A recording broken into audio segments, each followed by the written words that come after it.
Мына бул жигитти карагыла. Аты Али Банат. Бул жигиттин жашоосу жомоктогудай. Дүйнө жүзү суктанган жапжаш миллиардер. Бирок жакын арада эле бул жигиттин жашоосун түп тамыр менен өзгөрткөн бир окуя болуп кетти. Али Банат, айтып берчи, сага эмне болду эле?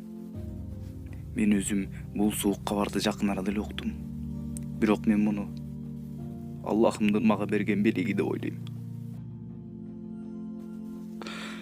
Көрсө жаратканым мага ракты берип койгон экен.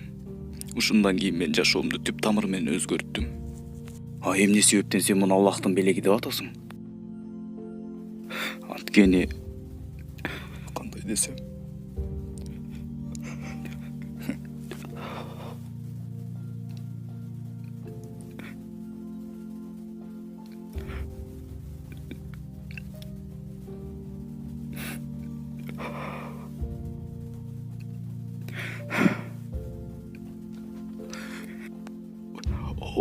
Аллахымдын белеги.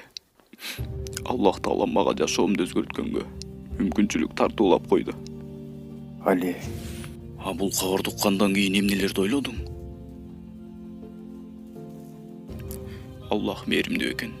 Ал менин көзүмдү ачты. Менин жашоого болгон көз карашым таптакыр өзгөрдү. Жөн эле дем алып атканым ушунчалык баалуу экенин билдим. Негизи биз адам баласы дем алып атканыбызды эле унутуп калабыз да. А бул дартка чалдыгып калганыңда канча убакыт болуптур?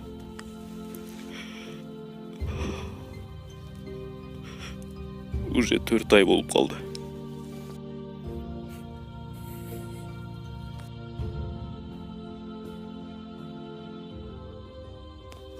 Бул мөлтүрөгөн жаш жигитке дарыгерлер 4-чү дарадагы рак оорусу деген диагноз коюшкан. Жана дарыгерлер Алини болгону 8 ай гана жашай аларын айтышкан.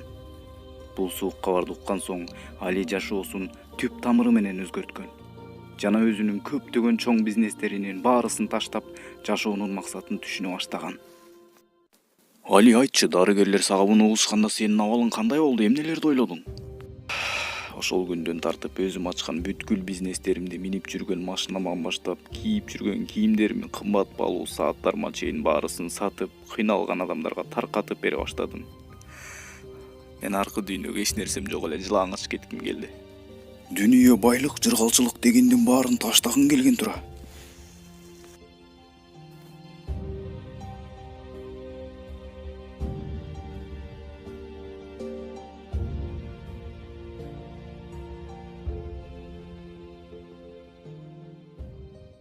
Акырында бул жигит бизди өз үйүнө конокко да чакырды. Биз Алинин үйүнө кирип барып, анын жашоосу чындыгында эле жомоктогудай экенин көрүп таң калдык. Ал эми бул байлыктарын колунда жокторго берерин айтып, кубанычы койнуна батпай баарын бизге көргөзүп чыкты. Бул менин эң кымбат браслетим. Баасы $60,000 болсо керек эле. $60,000? Бул коробкалардын ичинде эмнелер бар? Булардын баары менин бут кийимдерим. Муну кармагында эле башкача боло түшөсүң го? Мунун баасы канча турат болду экен? $1,300 калган болчумун. $1,300? Мунусу жайгыс окшойт. Бунун баасы канчадан? $700 сатып алгам. Ушул резинканы $700 калдыңбы? Бул өзгөчө фирма болчу. Очкилериң жөн эле кыйкырат го. Бул очкилериң да кымбат баалуубу? Мындан да көп болсо жакында эле Африкадагы колунда жок бир туугандарга белек кылдым. Ошондо Африкадагы бир туугандар моундай дерзкий очкини тагынып жүрүп калышабы? Бул кепкаларыңды кийип көрсөм болобу? Кармаганда эле башкача го. Бул кепкаларыңдын баасы кандай? Заказ менен жасаткам. Кана кел сүрөткө тартып койчу бизде. Дүнүйгө болгон сүйүү, атактак, байлык, бийлик деген нерседен жүрөгүң тазалаган экенсиң да. Минген машинелериңди көрүп көзүм уялды. Айтчы азыр, мына дал ушул машинеңди көргөндө эмнелерди ойлойсуң? Мурда мен бул машинесиз жашоомду элестете алчу эмесмин. Ичинде отурганда өзүмдү бактылуу сезчүмүн. Азыр болсо бул машинемди карап ушул темирге ушунчалык сүйүнүп жүрдүм беле деп, бул машинемди сатып азыр колунда жокторго жардам берип аларды кубантканым. Ачыгын айтсам, мен ошол ишти кылсам, жүрөгүм тынчып калчудай. Мен үчүн азыр ошол жетим балдардын жылмайган жүзүн көрүү мен үчүн кымбатыраак. Бул машинеңдин баалуулугу жөнүндө эмне айткың келет? Эми бул машине азыр менин абалым кандай экенин жалгыз гана Аллах түшүнүп турат. Бир сөз менен айтканда, ачыгын айтсам, бул ошол Африкадагы кароосуз ач калган балдардын жылмайып кубанганын көргөнүм азыр мен үчүн кымбатыраак. Аз өмүрүм калса дагы алардын кубанганын көрсөм, жан дүйнөм жеңилдеп, ошол мен үчүн бакыт. Али Банат бүткүл байлыгын жана мындан ары калган аз калган өмүрүн, болгон күчүнүн баарысын мына ушул кароосуз жетим балдар жардамына арнаган. Жана көзүм өткөндөн кийин дагы акыретимде пайдасын көрөрмүн деген үмүт менен атайын колунан келишинче узак мөөнөткө чейин иштей берчү кайрымдуулук фондун ачып койгон. Жана да көзү өтүп кеткенден кийин дагы бул фонду көп убакытка чейин уланып иштей беришинен үмүттөнөт. Бул дүйнөдөн өтүп кеткен бир тууганым бар болчу. Мен азыр анын кабырына барып Куран окуп сообун багыштап турам. Качан мен ошол кабырга барган сайын көзүмөн жаш токтобойт. Көрсөбүз жашоодо байлык, бийлик деп чуркап жүрүп акырында ошондой кабырга барып муздак караңгы жердин астында жалгыз жыпжылаңач жатып калат экенбиз. Бир гана кабырымды ойлоп калдым. Мына жакында мен да ошол жерде жатамын. Мен ошол кабырымды ойлоп калдым азыр. Башка эч нерсе оюмда жок. Ошондуктан жакшы иштерди кылып жетишип калууну гана ойлойм. Күнү түн намаз окуйм. Аллах Таалага ыраазычылык билдирип окуйм. Ушуга чейин берип келген рызкысына баарынан да ушинтип ооруп калганыма ыраазымын. Эгерде Аллахым мага бул ооруну бербегенде, мен Аллах Тааланы тааныбай туура эмес жолдо жүрүп өтүп кетмек экенмин.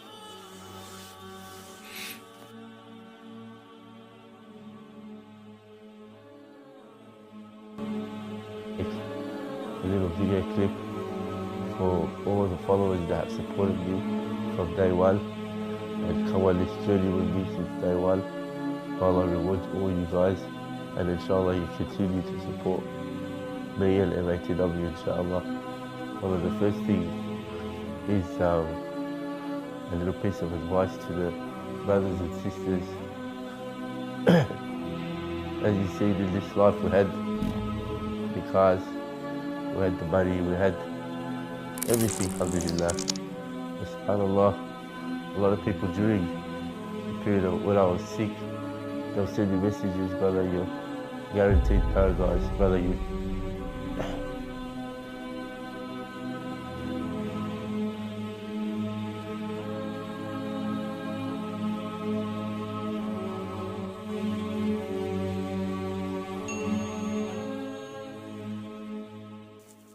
Эмне себептен сен муну Аллахтын белеги деп атасың? Анткени кандай десем,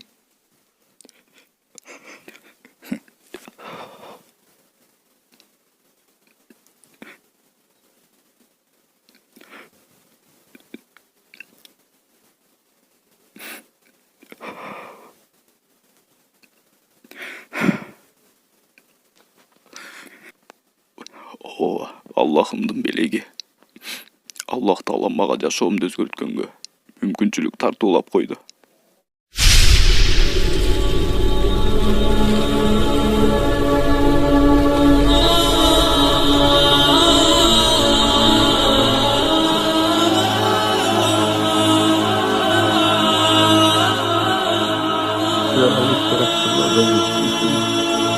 Alhamdulillah, Ramadan is another surah, and inshallah